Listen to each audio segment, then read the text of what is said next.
Hello, everybody. I'm John O'Loughlin. Welcome to McDuff Lives, and it's a Monday morning, April the 21st of 2025.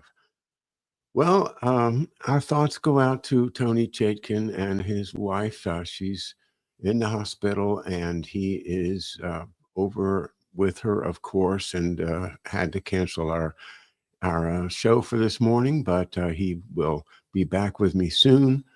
Well, the best thing I can do now is to continue reading of volume two of Who We Are. And this covers the period from 1830 to the 1890s.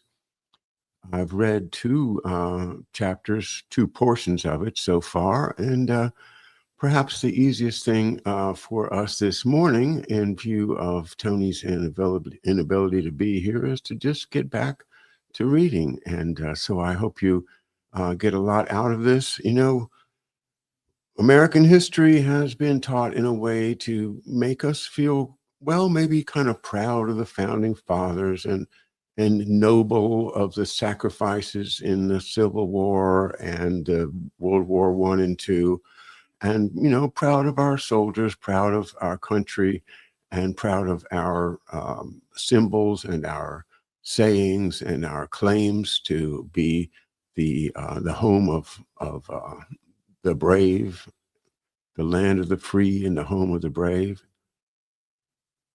But how much of that narrative is really acceptable in view of the things we see our country doing today?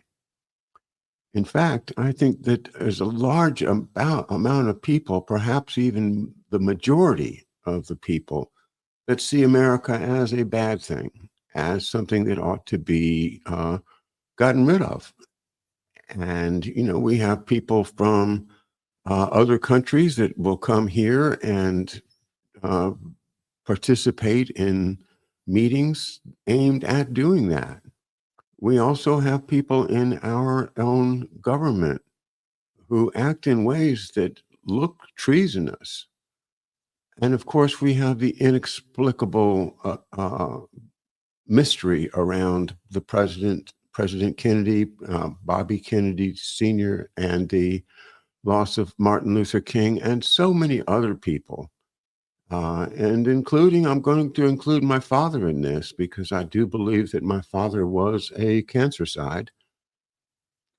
So as I do all of my work trying to make sure that my father's life and sacrifice for this country are not forgotten, I find things that are helping me all the way along the way. And many of you have helped me in many ways. What I saw this morning really encouraged me. It was Tucker Carlson interviewing Representative Kurt Weldon. And in the course of the interview, Representative Weldon mentioned two of his close friends that died very quickly of cancer. And Tucker Carlson asked him, what did he think happened? And he said, well, the CIA has used cancer to kill people overseas. We know that. And Tucker Carlson goes, yes, I'm aware of that. Most people are not aware of that. Well, for a guy like Tucker Carlson, who's, got access to a whole lot of stuff, and whose dad was the head of Radio Liberty and Voice of America for, a decade or more, I don't remember, but this is somebody that, hey, if he says that he's aware of that, then he has evidence. And that's very encouraging to me, because a lot of people are skeptical of the idea that my dad might have been killed with a quick cancer. But I'm pressing forward on this case. And I really do appreciate all the help I've gotten from so many people. I want to mention Judith Vary Baker as well, because so many people are excluding her amazing research from their analysis. And I think you need to bring it in, because she shows, if you believe her, and I believe her. I've been to Florida. I've done the tour with Ed Haslam. I have interviewed Judith Vary Baker and Ed Haslam. And it's my opinion, very firm opinion, that yes, they were developing SV40 in the lab in New Orleans at David Ferry's place. And that they tried it, and they found that it worked on a prisoner that they used it on. They killed somebody with it. So why can't we bring all of these facts and dates together and admit that, yes, our government or parts of it were developed a cancer weapon? We've got to push forward on this. The American people will never be able to sleep without a resolution of this. If you do sleep without a resolution of this, you're going to wake up a complete serf, a slave, or dead. And that's where we're at right here today on April 21st, 2025. So this is why we need our history to be spelled out in a way that actually makes sense.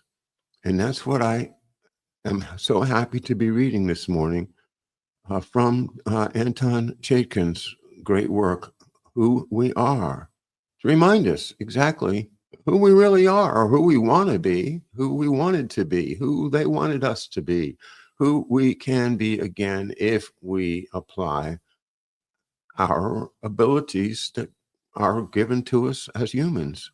We can do this.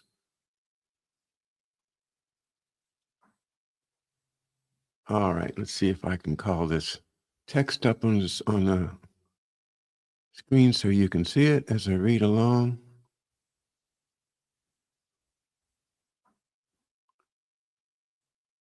And we had just finished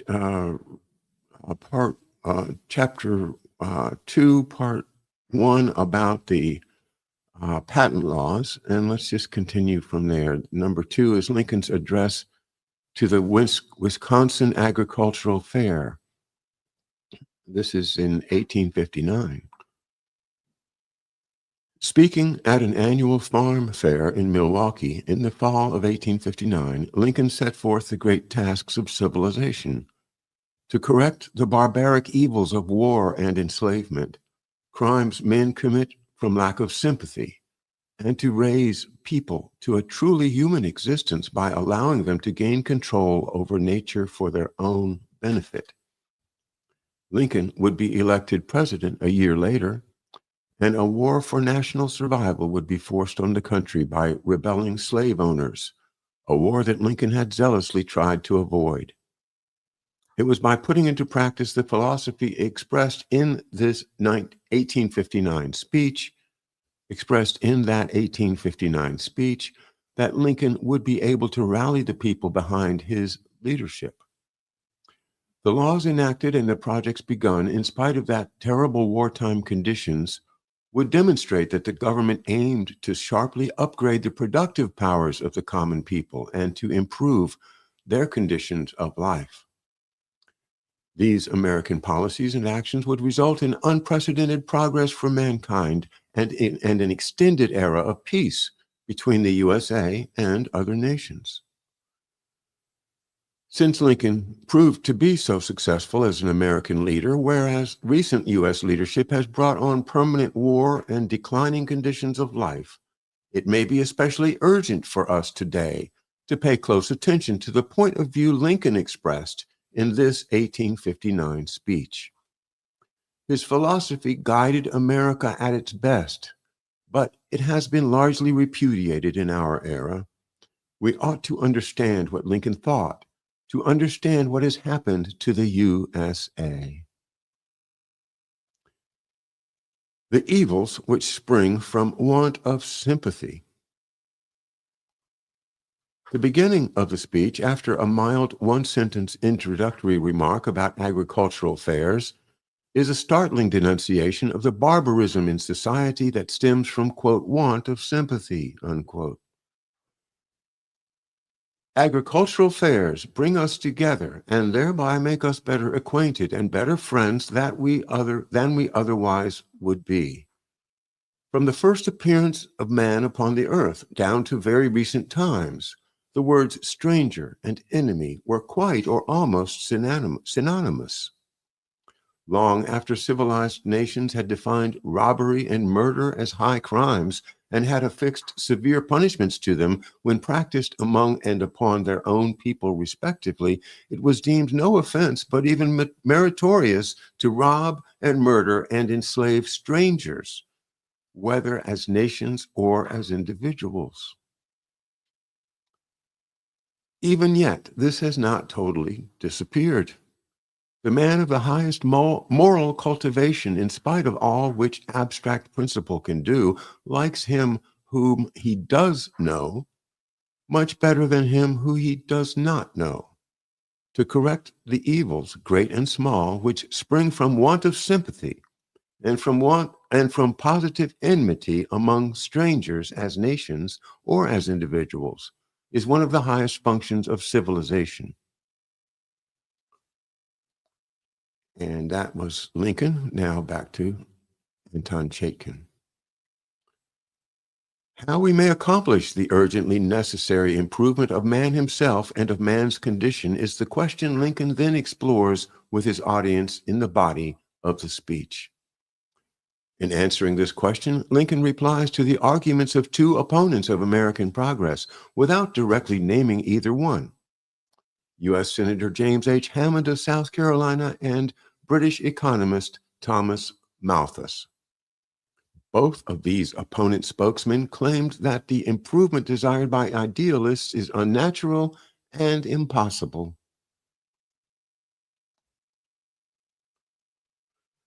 Refuting the mud-sill theory that workers must be slaves.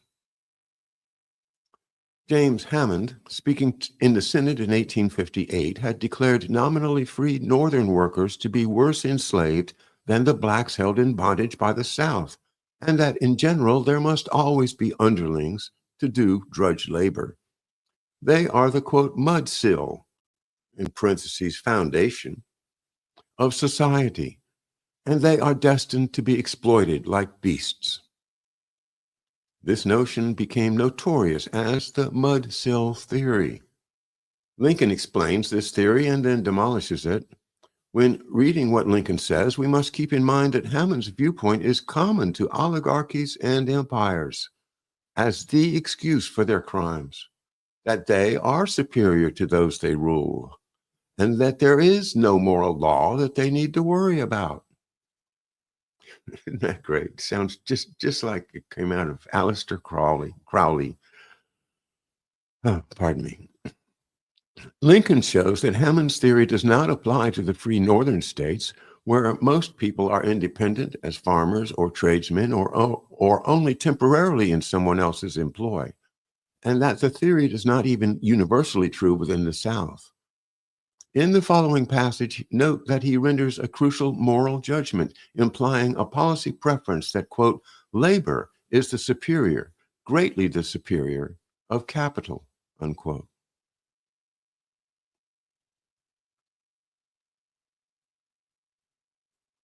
And again, this chapter is titled The Slave Empire and the Strategy to Defeat It. Now back to Lincoln. The world is agreed that labor is the source from which human wants are mainly supplied, but men differ as to the best way of applying and controlling the labor element. By some, it is assumed that nobody labors unless somebody else owning capital somehow induces him to do it. Then they consider whether it is best that capital shall hire laborers and thus induce them to work by their own consent, or buy them and drive them to it without their consent. Having proceeded so far, they naturally conclude that all laborers are necessarily either hired laborers or slaves, and further, that whoever is once a hired laborer is fatally fixed in that condition for life, and further again, that his condition is as bad as or worse than that of a slave. This is the mud-sill theory. But another class of reasoners hold the opinion that there is no such relationship between capital and labor as assumed, and that there is no such thing as a freeman being fatally fixed for life in the condition of a hired laborer, that both these assumptions are false, and all inferences from them groundless. They hold that labor is prior to and independent of capital, that, in fact, capital is the fruit of labor and could never have existed if labor had not first existed, that labor can exist without capital, but that capital could never have existed without labor. Hence, they hold that labor is the superior, greatly the superior, of capital. They do not deny that there is and probably always will be a relation between labor and capital. The error, as they hold, is in assuming that the whole labor of the world exists within that relation. A few men own capital, and that few avoid labor themselves, and with their capital hire or buy another few to labor for them. A large majority belong to neither class, neither work for others nor have others working for them. Even in all our slave states except South Carolina, a majority of the whole people of all colors are neither slaves nor masters. In these free states, a large majority are neither hirers nor hired. Men with their families work for themselves on their farms, in their houses, and in their shops, taking the whole product to themselves and asking no favors of capital on the one hand, nor of hirelings or slaves on the other. Many independent men in this audience, doubtless a few years ago, were hired laborers, and their case is almost, if not quite, the general rule. The prudent, penniless beginner in the world labors for wages a while, saves a surplus with which to buy tools or land for himself, then labors on his own account another while, and at length hires another new beginner to help him.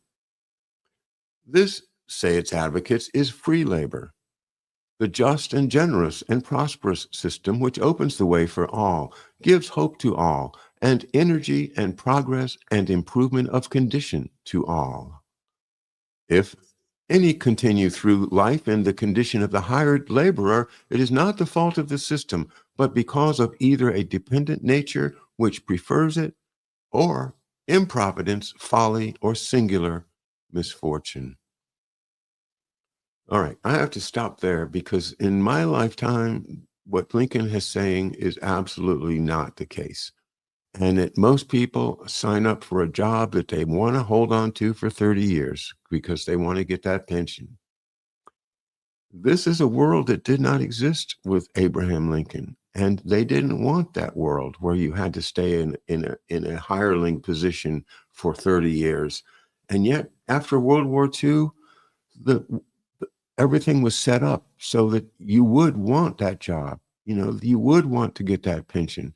You would want to have enough money to make a down payment on your own house, which most people had never owned in their lives. But once you got on that 30-year mortgage, you were on the treadmill for 30 years. That's not what Lincoln wanted about labor and capital. He wanted us to be able to earn enough capital through our labor to become free men or women, as we would say now. All right, now back to Tony Chaitkin's text. But Lincoln does not believe that the system automatically provides the common man with the opportunity for a decent life. In his lecture on discoveries and inventions, Lincoln spoke of America's historic task, quote, to emancipate the mind of the great mass of men, to lift them from the false self-conception of inferior beings. Now, in his Wisconsin address, he speaks of universal education, cultivation, and improvement of the human mind as the right of working people that they insist on as free men. And back quoting Lincoln, the old general rule was that the educated people did not perform manual labor. They managed to eat their bread, leaving the toil of producing it to the uneducated. This was not an insupportable evil to the working bees, so long as the class of drones remained very small. But now, especially in these free states, nearly all are educated. Parentheses, so that there should not be enough uneducated people available for the support of the whole society. It follows from this that henceforth educated people must labor. Otherwise, education itself would become a positive and intolerable evil.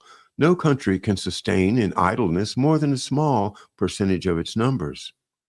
The great majority must labor at something productive. From these premises, the problem springs, quote, how can labor and education be the most satisfactorily combined, unquote. By the mudsill theory, it is assumed that labor and education are incompatible, and any practical combination of them impossible. According to that theory, a blind horse upon a treadmill is a perfect illustration of what a laborer should be. All the better for being blind, that he could not tread out of place or kick understandingly. According to that theory, the education of laborers is not only useless, but pernicious and dangerous. Some think it is a misfortune that laborers should have heads at all. Those same heads are regarded as explosive materials, only to be safely kept in damp places as far as possible from that peculiar sort of fire which ignites them.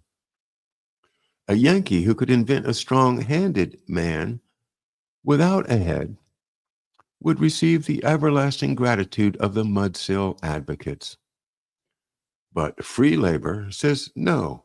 Free labor argues that as the author of man makes every individual with one head and one pair of hands, it was probably intended that heads and hands should cooperate as friends, and that particular head should direct and control that particular pair of hands. As each man has one mouth to be fed and one pair of hands to furnish food, it was probably intended that the particular pair of hands should feed that particular mouth. That each head is the natural guardian, director, and protector of the hands and mouth, inseparably connected with it. And that being so, every head should be cultivated and improved by whatever will add to its capacity for performing its charge. In one word, free labor insists on universal education.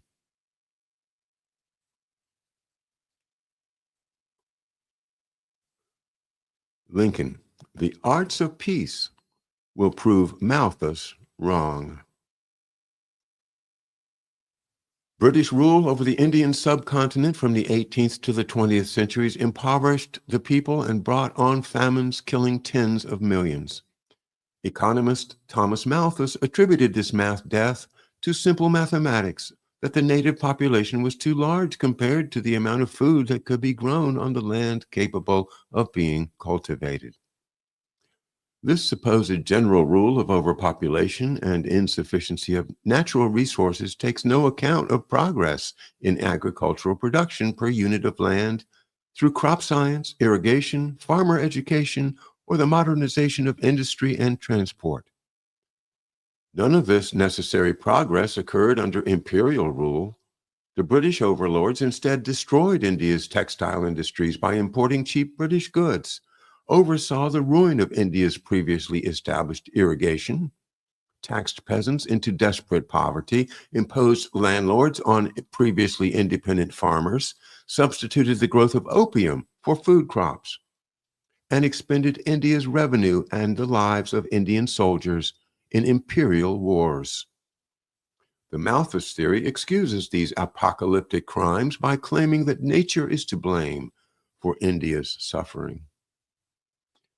India, in those days, was ruled by the East India Company. The private monopoly interlocked with the British government. The company made Thomas Malthus the founding professor of political economy in the company's own East India College in Hayley, north of London. From 1805 until his death in 1834, Malthus there taught the administrators of India the chilling economic science, quote unquote, that justified mass murder.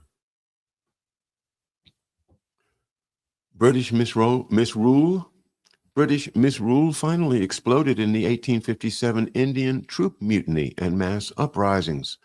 The British responded in 1858 with unprecedented slaughter and torture to suppress the revolt. The East India Company was then dissolved, and the British Crown took official power over India, while leaving the London money kings and the English landlords in India as the backbone of the imperial enterprise. Throughout his 1859 Wisconsin address, Lincoln concentrates on how well-equipped U.S. farmers could successfully improve agricultural productivity by their own devoted and thoughtful work. In the following words, Lincoln sums up this conception and puts forth America's answer to Malthus. Quote, "The thought recurs that education, cultivated thought, can best be combined with agricultural labor or any labor on the principle of thorough work. That careless, half-performed, slovenly work makes no place for such combination, and thorough work renders sufficient the smallest quantity of ground to each man." And then italicized, quote, "This conforms to what must occur in a world less inclined to wars and more devoted to the arts of peace than heretofore. Population must increase rapidly, more rapidly than in former times, and ere long the most valuable of all arts will be the art of deriving a comfortable subsistence from the smallest area of soil. No community whose every member possesses this art can ever be the victim of oppression of any of its forms. Such community will be alike independent of crowned kings, money kings, and land kings." How to increase productivity? Lincoln told his audience, "I presume I am not expected to employ the time assigned me in the mere flattery of the farmers as a class. My opinion of them is that they are neither better nor worse than any other class."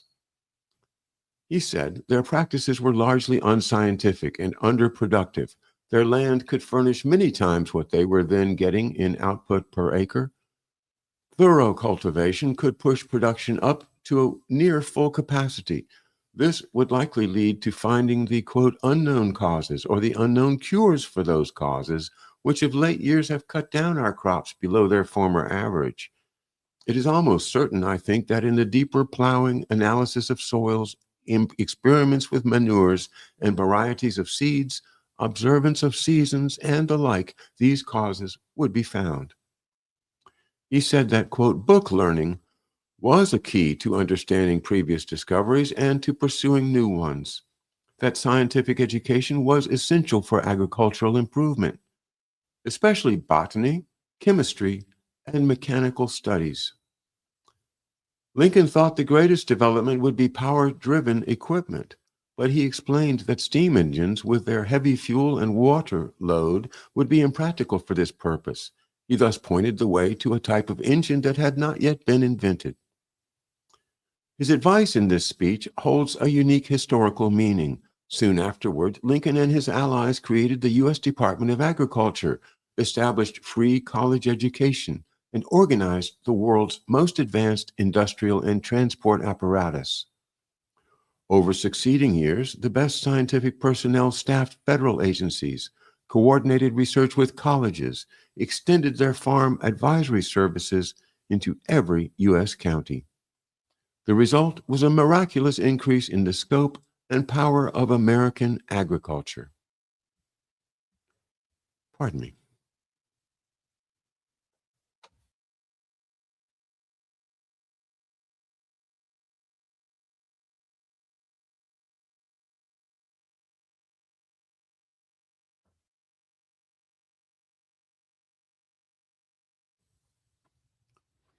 And here we have some illustrations. The black part there, of course, the Knights of the Golden Circle, the slave empire.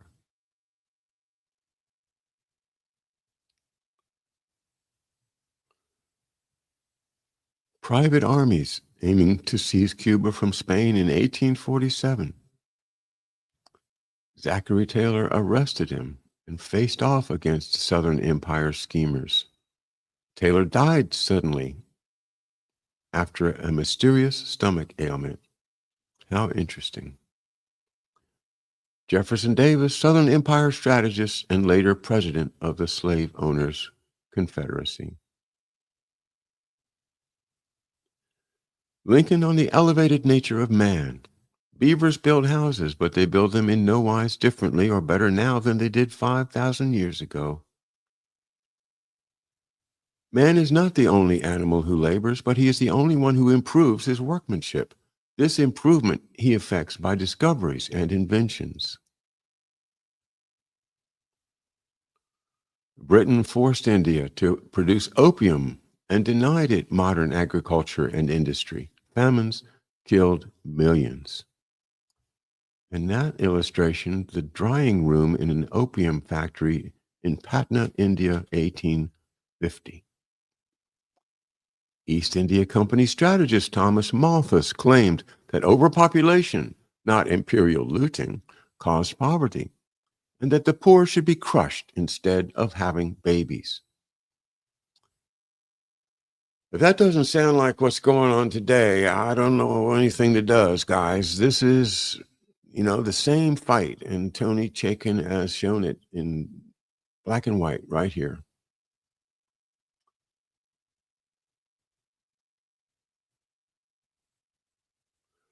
And the fusion energy project, a good friend.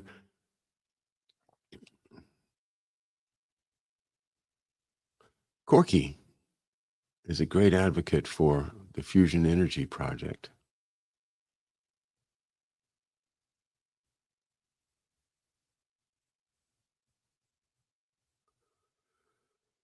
All right. Chapter 3, Henry Carey and the Rise of Abraham Lincoln.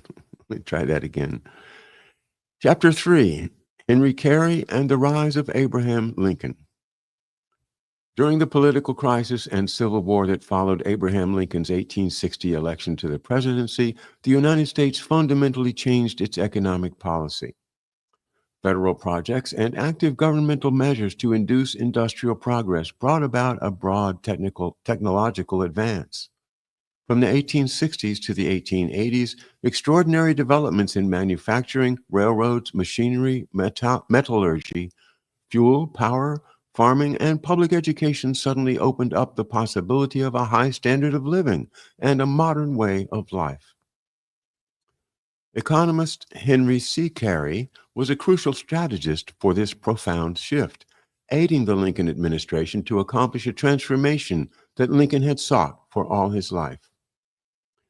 This chapter will show how Carey and his close allies helped organize Lincoln's presidential nomination and election, and began pushing through the national policy change before Lincoln even took office. Subsequent chapters will detail the astonishing array of initiatives through which Carey and his Philadelphia associates propelled mankind's progress over a quarter century. How to break the slave owners' power? The Republican Party was first organized in anger against the 1854 Kansas-Nebraska Act. The old party system had embedded the arrogant power of the Southern plantation owners, and the unchecked spread of slavery threatened all future prospects for the rights and happiness of the nation. These developments of the 1850s opened the way for those who hated slavery to move a generation of citizens largely complacent about the issue. Republicans ran their first presidential candidate in the 1856 election, John C. Fremont, a leader in the U.S. settlement of California. Members of the previously existing parties, Whigs, Democrats, Free Soilers, that is anti-slavery, and Americans, or Know-Nothings, the anti-immigrants, split out and coalesced as Republicans on the sole campaign theme of stopping slavery's spread. Rising Illinois Republican leader Abraham Lincoln put aside Rising Illinois Republican leader Abraham Lincoln put aside discussion of the topics that would have divided the new party, namely the protective tariff and other economic issues to which he had devoted his career. He continued to focus on defending the status of the common man, emphasizing that all workers were injured and degraded by the use of slaves as cheap labor. Henry C. Carey, a pioneer of the Republican Party in Pennsylvania, vigorously promoted the 1856 Republican campaign with the same coalition strategy as Lincoln adopted in Illinois. Carey was recognized as the leading spokesman of his era for the progressive economic nationalism earlier identified with his father and teacher, Matthew Carey. By the 1850s, Henry Carey had become his country's senior international strategist in the contest between the American system and the British imperial system. Carey's moral ideas and his formative role in American thinking are evident in the following account of his leadership regarding U.S. relationship with Russia. Between the years 1849 and 1857, he was the virtual editor of the New York Tribune. In this doctrinal department, for which it was then so much distinguished, that is, protectionism. In 1854, when England and France invaded Russia, at the beginning of the Crimean War, he put the Tribune into the attitude of siding with Russia, then laboring under the odium of serfdom against England and France, which had long before abolished the legal form of slavery within their dominions. The Northern press generally followed the Tribune's lead, to the intense disgust of our British brethren. Mr. Carey saw clearly the tendency of the policy of Russia toward the emancipation of 20 millions of serfs. Parentheses, the Tsar would indeed emancipate the serfs in coordination with Lincoln's 1861 presidential inauguration and its onward march in civilization. He was not blinded by existing conditions, but fairly estimated the force of He was not blinded by existing conditions, but fairly estimated the force of disturbing circumstances. The sympathy of Russia thus secured her friendship, parentheses, during America's Civil War, close parentheses. The friendship of Russia and America was rooted in a long shared commitment to sovereignty and independence, and in their ambition to achieve greatness as continent-spanning modern nations. Continent-spanning modern nations. This mutual strategic aim was most uniquely expressed in Henry Carey's published writings and carried into effect through his actions behind the scenes. Carey's influence was a principal factor leading to the stunning solidarity between Abraham Lincoln's America and Tsar Alexander II's Russia. That bond would be vital to both nations in the coming years. In the 1856 U.S. presidential election campaign, Henry Carey, like Lincoln, focused on pulling together the Republican Party as the coalition of those determined to break the slaveocracy's power over the nation. Carey thus fundraised and canvassed strictly on the slavery issue for this one time only. This appeal was unsuccessful with businessmen and others indifferent to slavery. In the November 1856 election, Republican candidate Fremont lost the presidency to Democrat James Buchanan. Republicans had expected to lose in the South, but they were also beaten in several crucial northern states. The anti-slavery candidate Fremont won the New England states and New York, but only 4 out of the other 9 free states. The pro-slavery candidate Buchanan took the slave states as well as the free states of Pennsylvania, Indiana, Illinois, New Jersey, and California. The Republicans would have won if they had taken Pennsylvania's electoral votes and those of only one other from among Indiana, Illinois, and New Jersey. With this 1856 result, those 4 were called the swing states, quote unquote, and Pennsylvania became the central focus looking forward into the 1860 election. Buchanan's election signaled to the continuing power of the elite slave owners to dominate the federal government. This power was quickly asserted in new measures to undermine American living standards and freedoms. On March 3, 1857, the day before Buchanan's inauguration, the outgoing president Franklin Pierce, signed into law a bill sponsored by his administration, lowering the tariffs even lower than the already low rates from the Act of 1846. The Tariff of 1857 evinced the influence of Pierce's Secretary of War Jefferson Davis, the aggressive spokesman for a slave empire and for the free trade system. On March 6th, 2 days after Buchanan took office, the Supreme Court delivered its verdict in the case of Dred Scott versus Sanford, asserting that it was wrong to believe that the Declaration of Independence meant what it said, that all men are created equal, and that Congress had no constitutional authority to block the spread of slavery. The Dred Scott decision intensified Republican resolve to remove the slaveocracy from power. But the question still remained, how would they gain the votes they needed to win? The free trade system crashes. Oh, take a deep breath and say, I hope our free trade system doesn't crash. We don't need a crash right now. We need a transition, not a crash. This is awfully resonant, is it not, with today? A few months into the Buchanan administration, a financial panic and recession began to change political calculations.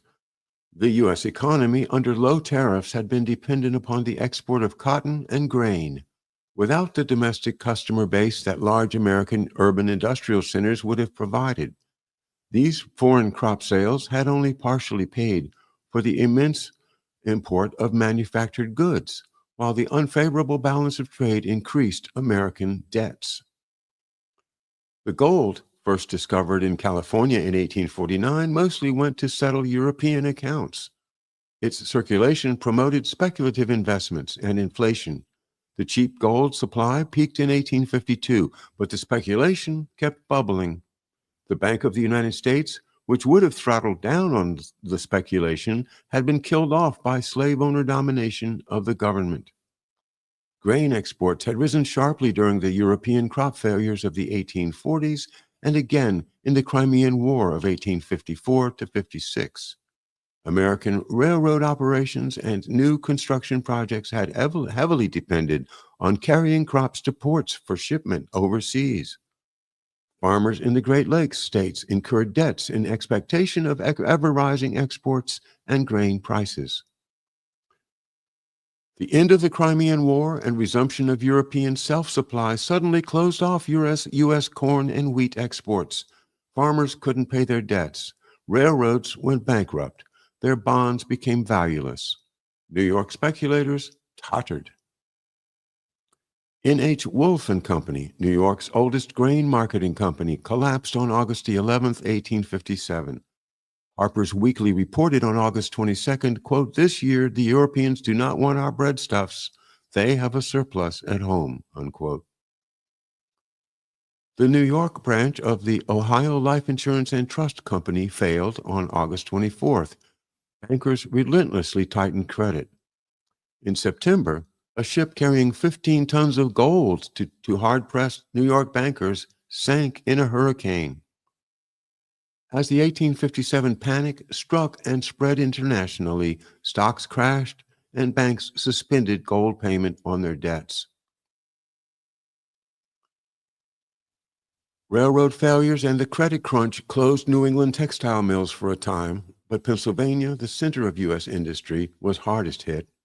Iron and coal prices fell precipitously.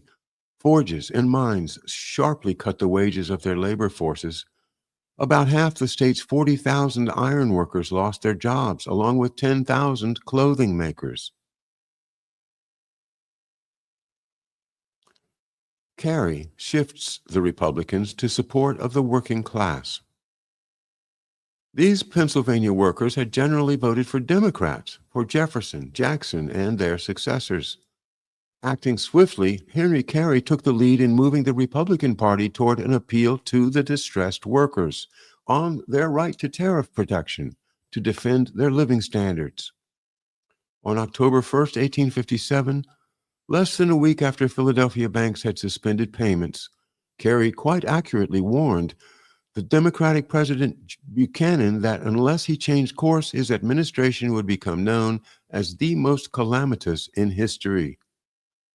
Kerry's series of open letters to Buchanan put before the political public a full history of the ruin of the economy under the British-led trade system. In the spring, preparing for the 1858 congressional elections, Kerry organized the Home Protective Union for national outreach to make protection the Republican Party policy. Kerry chaired a protective tariff rally in Philadelphia, June 15, 1858, with speakers from the Democratic and Know-Nothing parties as well as Republicans.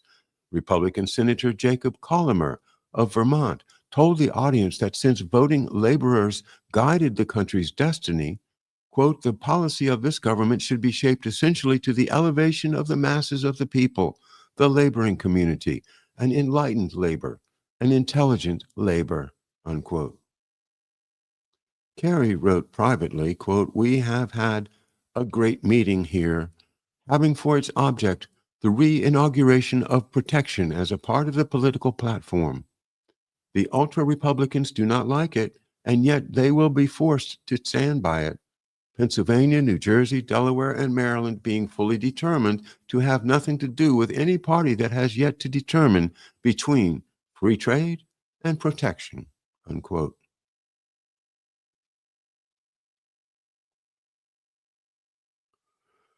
The Pottsville Miners Journal editorialized just afterwards that the People's Party was the advocate for high wages for labor in a Republican government, where laborers participate in making the laws of the country. The wage cuts and job losses following the Panic of 1857 provoked numerous strikes in the iron and coal mining districts. Kerry and his allies geared the 1858 Pennsylvania Republican congressional election campaign to this labor ferment. The outstanding result marked the beginning of what may be called the Lincoln era in U.S. politics, in which the Republican Party relied for its success on the support of the working class, white and black. The Pennsylvania vote was a stunning Republican victory. The state's congressional delegation shifted from 15 Democrats and 10 Republicans to 5 Democrats and 20 Republicans. The iron and coal workers hit by the economic collapse had responded enthusiastically to the promise of protection. The Pennsylvania Republican increase of 10 House of Representatives seats was by far the largest of any state in the party's overall gain of 26 seats.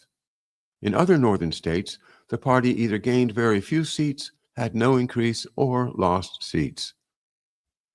Pennsylvanians elected in 1858 were among the core congressmen who would sustain the Union and bring on progress long prohibited by slave owner domination.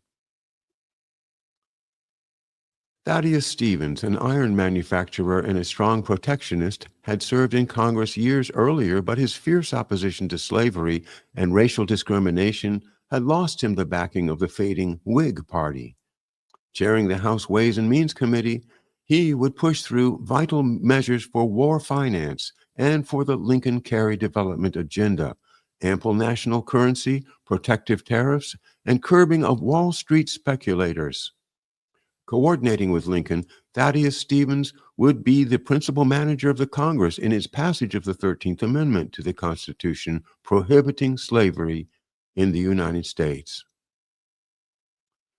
Galusha Grow would be elected Speaker of the House in 1861 and would shepherd through the epoch-making laws that establishing free states colleges. I'm going to try that again. Galusha Grow would be elected Speaker of the House in 1861 and would shepherd through the epoch-making laws establishing free state colleges, free land for farmers, and the Transcontinental Railroad. James H. Campbell from Pottsville in the heart of Pennsylvania coal country served as Henry Carey's eyes and ears in Congress. Campbell would help Carey direct the passage of the historic Morrill Tariff. George W. Scranton co-founded the city of Scranton and pioneered his family's industrial and mining initiatives that elevated American living standards. Lincoln, Carey, and anti-slavery strategy. While Henry Carey and his allies steered the Republicans to success in Pennsylvania, Abraham Lincoln rose to national fame in that same 1858 U.S. congressional election campaign. On June 16th, the day after Carey's Philadelphia rally for protective tariffs, the Illinois Republican Convention nominated Lincoln to run for U.S. Senator against the incumbent Stephen Douglas, Lincoln's longtime antagonist within Illinois. Senator Douglas had been the author of the 1854 Kansas-Nebraska Act that the Pierce administration had put through Congress, opening the Western territories to slavery and causing in reaction the formation of the Republican Party and Lincoln's own recommitment to active politics. Douglas had come into conflict with President Buchanan, splitting the Democrats, but he aimed to take leadership of that party in accommodating the South and maintaining the political order that had prevailed since the 1830s. Lincoln, having prepared a speech accepting the senatorial nomination, read it in a private meeting with about a dozen friends and asked their views. Almost all condemned it as too radical. Lincoln told them, quote, "If I must go down because of this speech, then let me go down linked to truth, die in the advocacy of what is right and just," unquote. That night, he addressed the convention with these words, quote, "A house divided against itself cannot stand. I believe this government cannot endure permanently half slave and half free. I do not expect the Union to be dissolved. I do not expect the house to fall, but I do expect it will cease to be divided. It will become all one thing or all the other. Either opponents of slavery will arrest the further spread of it and place it where the public mind shall rest in the belief that it is in the course of ultimate extinction, or its advocates will push it forward till it shall become alike lawful in all the states, old as well as new, north as well as south. Universal slavery will soon be upon us unless the power of the present political dynasty shall be met and overthrown." And that, I believe, is a powerful place to stop the reading today. Again, Aton Chaitkin's work, Who We Are, Volume 2, 1830 to the 1890s. My pleasure to read. My best wishes to Tony and his wife. And I look forward to a meeting with Tony again soon here on McDuff Lives. A reminder, tomorrow I will be off. I have one of my annual joyful gigs playing fiddle over at Gunston Hall Plantation in Virginia. So I'll be off tomorrow. I will see you guys at least by Thursday, if not before. And thank you so much for all you do to help me with my story. Bye-bye.